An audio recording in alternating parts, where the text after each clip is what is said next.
مدینہ منورہ آنے والے تمام بھائیوں سے گزارش ہے کہ جب آپ مدینہ تشریف لائیں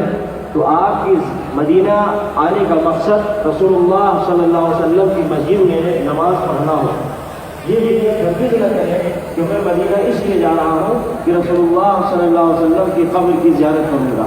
بلکہ آپ مسجد رسول اللہ صلی اللہ علیہ وسلم میں نماز پڑھنے کے لیے یہاں تشریف لائیں۔ اور جب آپ مدینہ آ جائیں مسجد رسول اللہ صلی اللہ علیہ وسلم میں جب آپ داخل ہونے کے بعد 2 رکعت نماز ادا کریں اور پھر اس کے بعد قبر رسول اللہ صلی اللہ علیہ وسلم کے پاس جا کر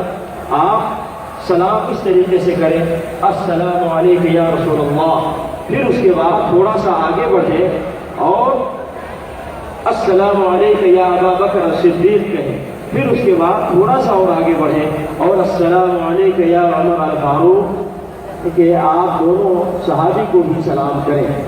سلام کا صرف یہی طریقہ ہے، اتنا سلام کہہ کر آپ آگے بڑھ جائیں۔ یہ ذہن میں رکھیے کہ آپ جب قبر رسول اللہ صلی اللہ علیہ وسلم کے پاس جاتے ہیں تو یہ عقیدہ ہرگز نہ رکھیے کہ رسول اللہ صلی اللہ علیہ وسلم ہمیں دیکھ رہے ہیں یا کہ ہماری باتوں کو ڈائریکٹ سن رہے ہیں۔ یہ سمجھنا یا یہ عقیدہ رکھنا درست نہیں ہے۔ اسی طریقے سے آپ جو 2-3 پیج کا سلام لوگوں نے لکھ رکھا ہے اس سلام کو وہاں پڑھنے کی ہرگز کوشش نہ کریں، بلکہ مختصر سلام کر کے آگے بڑھ جائیں۔ اسی طریقے سے قبر کے پاس کھڑے ہو کر آپ دعا نہ کریں، اور اسی طریقے سے رسول اللہ صلی اللہ علیہ وسلم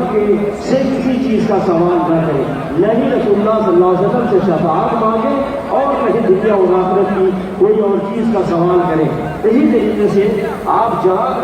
جب آپ قبر رسول اللہ صلی اللہ علیہ وسلم کے پاس پہنچے تو کسی اور کو سلام پیش نہ کریں، اس لیے کہ جو مومن اور مسلمان جہاں سے سلام کہتا ہے فرشتے اور ملائکہ اس سلام کو رسول اللہ صلی اللہ علیہ وسلم تک پہنچا دیتے ہیں، بلکہ اگر آپ قبر کے پاس سے سلام کہتے ہیں تو فرشتے ہی اس سلام کو نبی صلی اللہ علیہ وسلم تک پہنچاتے ہیں۔ اسی طریقے سے آپ جب مدینہ آتے ہیں تو بار بار رسول اللہ صلی اللہ علیہ وسلم کی قبر کے پاس نہ جائیں، بلکہ ایک سفر میں ایک مرتبہ جا کر قبر کے پاس آپ سلام کہیں، اتنا کافی ہے، بلکہ بار بار قبر کے پاس جانے سے رسول اللہ صلی اللہ علیہ وسلم نے منع فرمایا ہے۔ اسی طریقے سے میرے بھائیوں اور دوستوں، آپ یہ ذہن میں رکھیں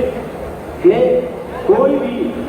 نبی ہو، رسول ہو یا اولیاء شہداء ہو، آپ دنیا میں کہیں بھی اس جگہ جا کر آپ دعا نہ کریں اور نہ ہی ان سے کسی طرح کا سوال کریں اور نہ ہی ان کے واسطے اور طفیل اور وسیلے سے کوئی دعا کریں، بلکہ یہ سب چیزیں غلط ہے، درست اور صحیح نہیں ہے۔ اور یہ بھی ذہن میں رکھے میرے بھائیوں کہ کسی بھی قبر کو پختہ بنانا یا کسی بھی قبر پہ چادر چڑھانا یا کسی بھی قبر پہ دودھ چڑھانا یا وہاں بیٹھ کر مجاوری کرنا یا وہاں نظر و نیاز پیش کرنا یا کوئی جانور ذبح کرنا، اس طرح کا کوئی بھی کام کرنا یہ اسلام کے خلاف ہے، یہ شریعت کے خلاف ہے، یہ نہیں کرنا چاہیے۔ اور یہ بھی ذہن میں رہے کہ ہم انبیاء سے اور رسولوں سے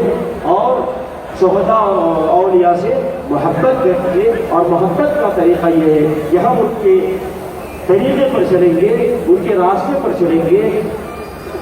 اور ان کی تعلیمات پر چلیں گے، نہ کہ ہم ان سے مانگنا شروع کریں۔ دیکھیے ہمیں جو حکم دیا گیا ہے وہ یہ کہ ہم رسول اللہ صلی اللہ علیہ وسلم کے لیے سلام پڑھ کے ان کے لیے دعا کریں، سلامتی کی دعا کریں، رحمت اور برکت کی دعا کریں۔ ہم جب کہتے ہیں السلام علیکم یا رسول اللہ ورحمۃ اللہ وبرکاتہ تو ہم ان کے لیے دعا کرتے ہیں سلامتی کی، رحمت کی اور برکت کی۔ اور جب ہم کہتے ہیں اللہم صل علی محمد وعلی آل محمد، اللہم بارک علی محمد وعلی آل محمد، تو ہم اللہ سے سوال کرتے ہیں کہ اے اللہ رسول اللہ صلی اللہ علیہ وسلم اپنی رحمت نازل فرما، اپنی برکت نازل فرما۔ تو ہم اللہ سے مانگتے ہیں اللہ علیہ وسلم کے لیے۔ تو جب ہم اللہ سے رسول اللہ صلی اللہ علیہ وسلم کے لیے مانگتے ہیں تو ہمیں اپنے لیے بھی اللہ ہی سے مانگنا چاہیے، رسول سے یا یہ کہ کسی غیر سے اپنے لیے سوال نہیں کرنا چاہیے اور دعائیں نہیں کرنا چاہیے۔ جب رسول اللہ صلی اللہ علیہ وسلم سے ہم کچھ نہیں مانگ سکتے تو دوسروں سے ہم کیسے مانگیں گے؟ میرے بھائیوں، آپ صحیح راستے پر چلیں، اور درست طریقے پر چلیں اور کسی کوئی ایسا عمل نہ کرے کہ جس سے آپ اسلام سے خارج ہو جائیں، یعنی کہ آپ اس عمل کے کرنے کے بعد اجر اور ثواب کے بجائے آپ گناہ حاصل کریں۔ آپ اسلام کو پڑھیں، قرآن کو ترجمے کے ساتھ پڑھیں، رسول اللہ صلی اللہ علیہ وسلم کی حدیثوں کو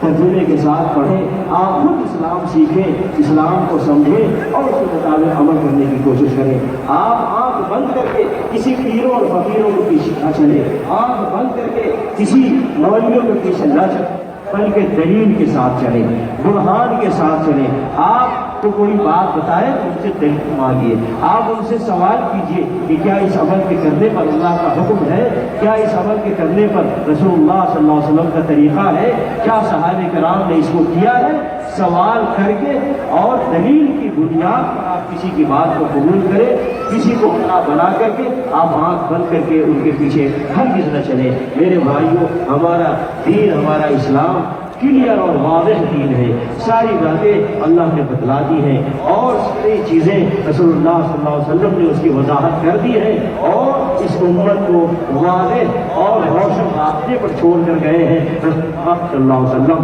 ایک راہ دے کر کے گئے اس امت کو، اور ایک رسول اللہ صلی اللہ علیہ وسلم نے اپنا طریقہ اور اپنی سنت دے کر کے گئے ہیں اس طریقے کا اس امت کو، اور اسی طریقے سے اس امت کو رسول اللہ صلی اللہ علیہ وسلم نے صحابہ کی ایک جماعت دے کر کے گئے ہیں، وہ جماعت جو ہدایت یافتہ جماعت ہے، جنتی جماعت ہے۔ اور اس کے بارے میں نبی صلی اللہ علیہ وسلم نے فرمایا کہ علیکم بسنتی و سنت